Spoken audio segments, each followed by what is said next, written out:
in popular sci-fi media, there's like a tradition actually of never showing a future in which anyone exists except for white people who speak English. It's like Mm-hmm. so rare. Other than Firefly, which also has Chinese culture I have not watched enough of it to really be able to speak on it, but I do know that show also does that. Um, One of the things that it made me think about, I don't know how much we want to talk about this because it's like a huge topic, and also a topic I don't know that much about. But this is like a humanist game, Mm-hmm. and one of the things I find interesting about the way that it approaches that is actually that the people in this universe are not attached to their body. They're not bound by their bodies, but their bodies are still feel like they're probably largely human-esque. So Mm. like you have like skin like things that seem to modify like the texture of your skin or what your skin can withhold or something.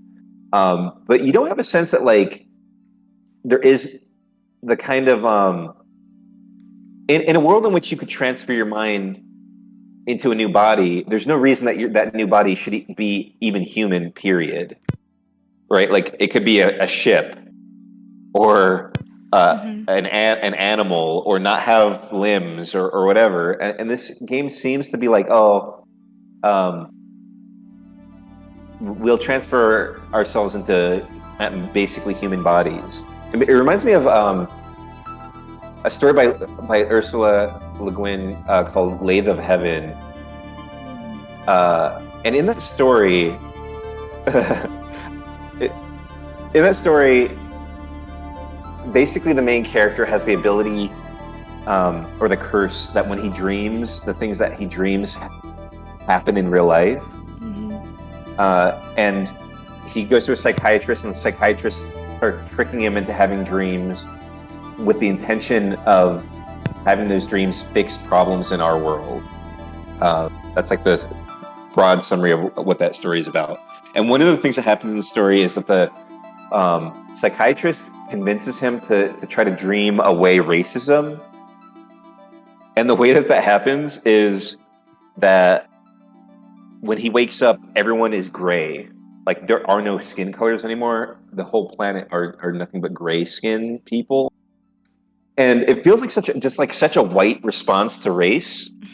The idea that like race is fundamentally like a matter Mm. of like Biology. the literal color of your skin or like a biological thing that could be altered in a way that like would remove it. When like race is entirely social, and therefore it doesn't matter. Like this is very clear if you like look at the history of Africa, um, that like people can be like brothers essentially, right? Like so closely genetically similar, and yet feel like they're a totally different race of people or different, a different that they're just different people. So all that is to say that like one of the things that this like alienation that you're talking about is interesting because in a world where you don't have to have a human body, there would still be like these big cultural differences, like what languages people speak. And this like brief message gets at that a little bit. Like Mm-hmm. the character you're playing as can only read the languages that you personally can read, and since I can't read that at all, it like immediately makes me aware that like in this universe, um, there are people who speak languages that I can't speak, even though I'm immortal. And there's Mm-hmm. something very Mm-hmm. interesting about that, but the game doesn't really get into it. But it like hints at it here. Yeah. Um, that the things that make people different in this world are entirely of the mind and culture, probably not the bodies, because you could just be in any body. Yeah. Yeah, that is really interesting, especially contrasted with the Lathe of Heaven. Um, yeah, it's funny because when you said the gray thing, I had the same reaction as you. It's like it's interesting because yeah, so I've talked about this with Dimitri, who's also here in the server, and it's like one of my pet peeves when it comes to speculative fiction is the like some of the characters are blue aliens type thing, where it's like fundamentally, like let's just establish a truth here. We're people, we're humans. We're all humans. If you're listening to this, you're a human. I'm sorry. um, I'm but also sorry. but I think like human stories are fundamentally about humans, and so when people add like cool aliens, that's cool, that's fun, but I see that much more of like a sort of Star Warsy like visual thing. That's like it's um it's like flavor that's cool, it's fun, it's different, but it's not if you truly had a creature who was very alien, like at a fundamental level, it kind of makes the story less comprehensible and interesting because stories are from people for people. And so I actually, yeah, I like this form of transhumanism. I think it could be interesting if they were like, this person has a body of like slime molds, but I I really like when sci-fi shies away from aliens. Hmm. At least Yeah. aliens who act like people. Yeah. Well, I think I agree, and I think one of the problems is that maybe we're not capable of thinking of aliens that aren't people. Essentially, Mm-hmm. like I feel like even when we think we're doing that, we're still kind of making humans every time. They're always like humans, but with X, or humans but can't do X, Mm-hmm. um, which is like not the way. Like there's just no reason to believe that that's what aliens would be like. That like they're like humans but very logical. Um, like for one thing, there are humans that are very logical. So like what are you like what are you actually saying? Um,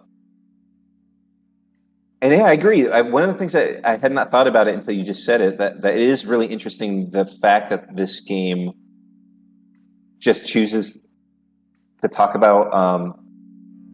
It's a very interesting sort of like bounded thing. There are no aliens, and also we never leave our solar system in this Mm-hmm. universe. Mm-hmm. Um, so like, there's a way in which I don't know. One of the things that this game is all about, it feels like, has to do with that micro macro thing. And one of the ways that that's operating is that the universe is huge, or the solar system is huge, but we still are only exploring our solar system. There's like a way in which it makes the solar system kind of intimate, Yeah. in a way that you wouldn't think is possible, maybe. Because you're not actually exploring everything that there is to explore. We can't even figure out how to get past Jupiter. And there's something kind of cool about that. I don't know. I like that. In the same way that in like a similar way as what you were just saying about the aliens. I like you like that there's not aliens. I also like that, and I like that maybe that we actually have to be in our own solar system. I like that as well in a related way. Mm-hmm. Yeah, and with the micro macro, there's also other contrasts. Like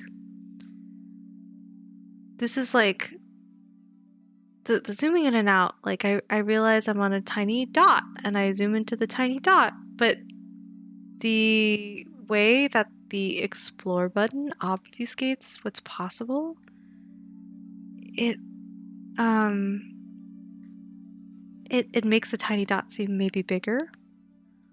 And so Hmm. like even though, yeah, for example, if we can never get to Jupiter, I don't think I've never even really hovered over the next planet after that.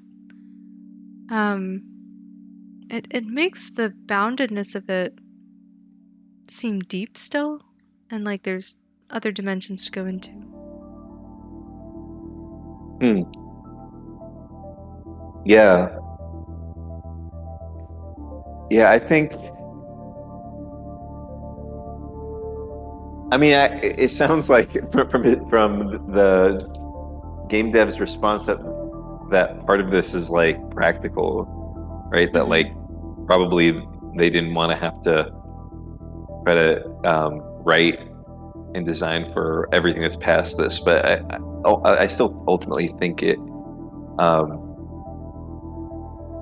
creates this kind of cool. I don't know. There's like a way in which the game's almost kind of cozy, um, Mm-hmm. which is yeah another sort of like interesting thing that I wouldn't have necessarily thought was possible in a space game, like in a transhumanist space exploration game. Um, Actually, the first when I first heard you say that, I was like, yes, but actually, I think the the elements that create anxiety in me make it non-cozy for me. yeah, I mean it's true. But I think this specifically like the boundedness of it. yeah, I think that I mean I think I told you this for like last week or something. Um, that one of the things that stops me from playing games is not knowing the meta of the game, Mm-hmm. and that stresses me out. So like not knowing whether I need to save my supply. Like if the game has supplies, I'm like, are these supplies infinite? Like, do I have to worry about them or not? Like, Mm-hmm. is there a timer to this game? Does it like do my decisions are they irreversible or are they reversible? I like worry about that in every game I play, especially role playing games, where I'm like, am I making decisions that will make it impossible to have a romance later in the game? All that stuff like makes it very hard for me to get into a new game, and this game has like that times 1,000 because I never know what's going on. But the moment, like, if you can stop caring, essentially, like, if you like get used enough to a game, is that how you say it? If you get used to a game enough, um, or or just convince yourself that you no longer care about that stuff, I think this game could become cozy. But it is true that there are like all the things that you're mentioning. They all definitely also feel that make it a little hard for that. Mm-hmm. Mm-hmm. Yeah, two things. One, I'm noticing I can click on Jupiter, but it just turns gray. Is that true for other planets I can't travel to? I don't think I can travel to Mercury. Okay, interesting. But Um, that's interesting. yeah. Um, yeah, the thing you were saying about becoming cozy, I was thinking about our very first meeting, which was discussing Outer Wilds back in November. It's also space. Um, and we agreed that that was a cozy game. Not in the beginning, but once you get through it, I think cozy games are fundamentally about lack of anxiety. Things are predictable. The failure states are not very punishing. Um, the art is like sweet or cute or whatever. There's not a lot of unexpected anxiety causing things.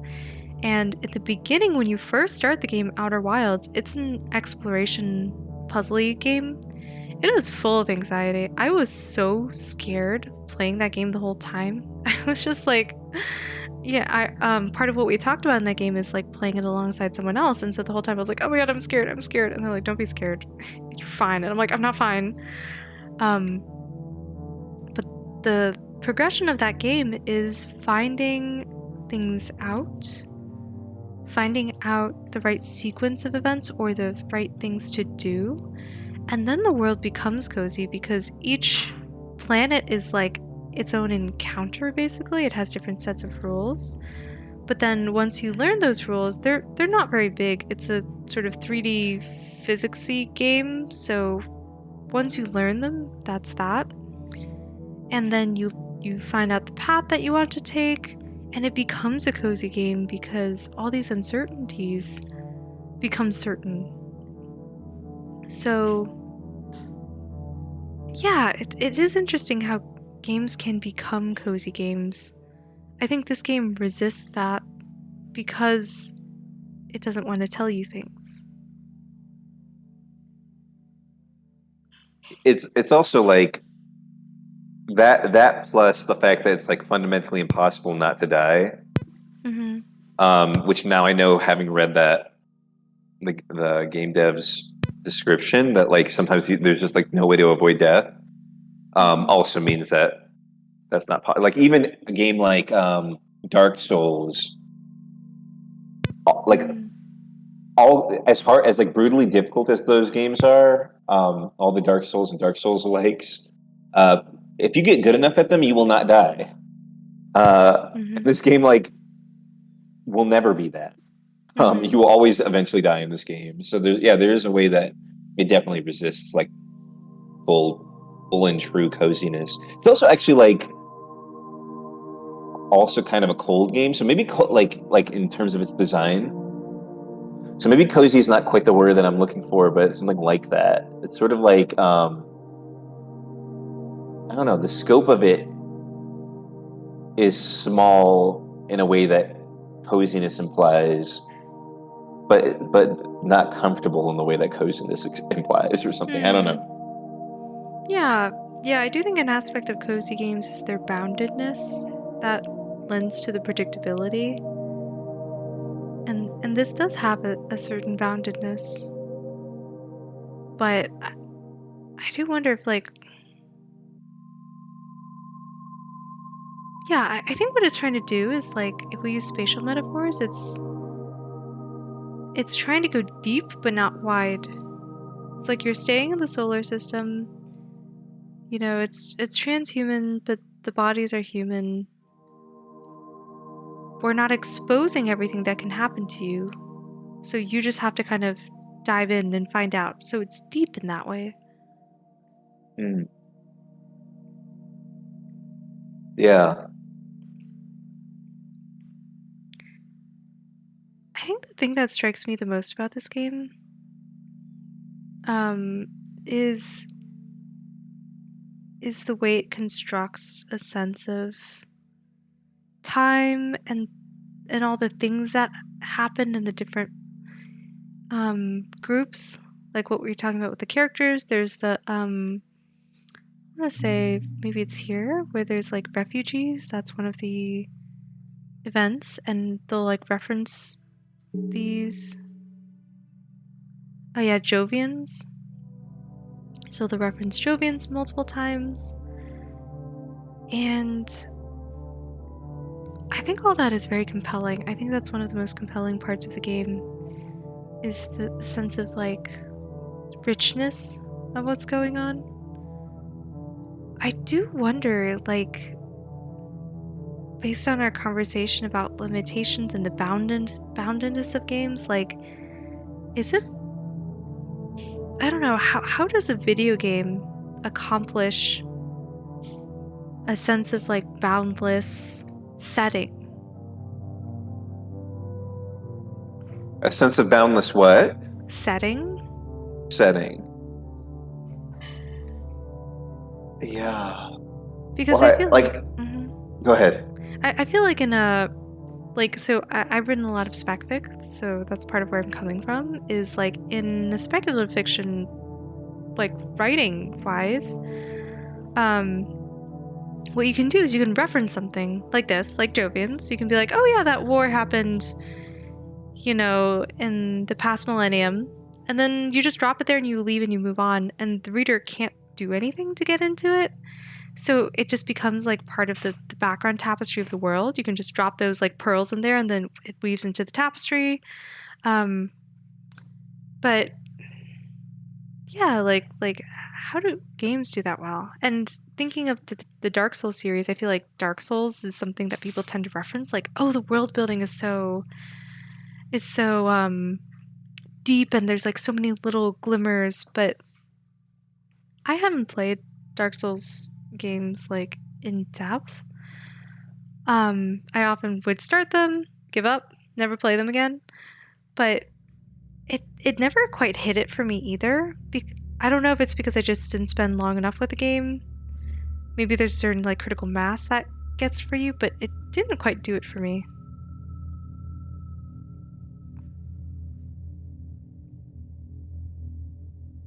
Yeah, I think I don't know. I I feel like there's so many different ways that games do this. I think that there's like a or can do this because I feel like one of the ways that people a sort of like contemporary way um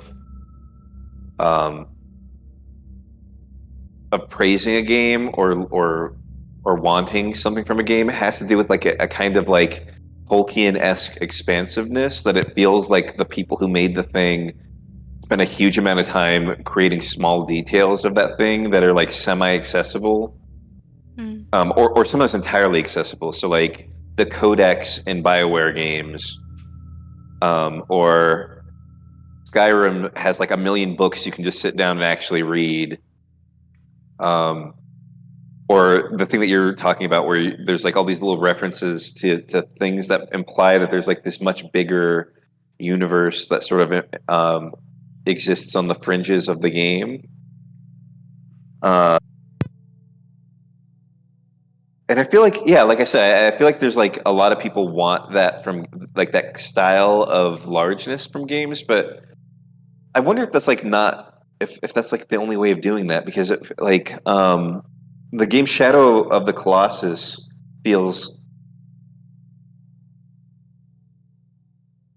as big or bigger than some of those games to me. I don't know if you've ever played it, but that game Mm. has like no it's like all atmosphere. It has like no narrative uh, exactly. Like there's not talking that's happening, you're not reading books. And yet as you go around this like almost totally empty world where all these giant things exist, you have like a sense of like how old this world is. Um, Mm. and it makes it feel like a different kind of deep than like a Dark Souls game where like someone has like a wild name and you're like, oh, that there must be some story there. Um, or BioWare where it's like, oh, clearly like a team of a bunch of Mhm. writers like spent forever coming up with like the entire history of every one of these alien worlds. Because I don't know, the more that I play games, the less time that I have, or whatever. I'm not reading all the codexes like I used to of everything I play, and I don't know that I even need to. It feels like everything that's being made anymore aspires to that kind of thing, where like they're like extended universes and all these different movies and things. I'm like, I don't know. Everything is sort of like encyclopedic, Mm. um, Mhm. or something, and that doesn't move me like maybe it once did. Yeah. Uh, but one of the things that this game is doing has to do with the like sort of drop of terms that they never explain. That like sort of gestures at that in a way that I find compelling um, because of how sparse everything else is. That like the Jovian. I wrote down a couple of them somewhere, like just terms that will show up that you're like, I don't know what that means, but it uses it every so often.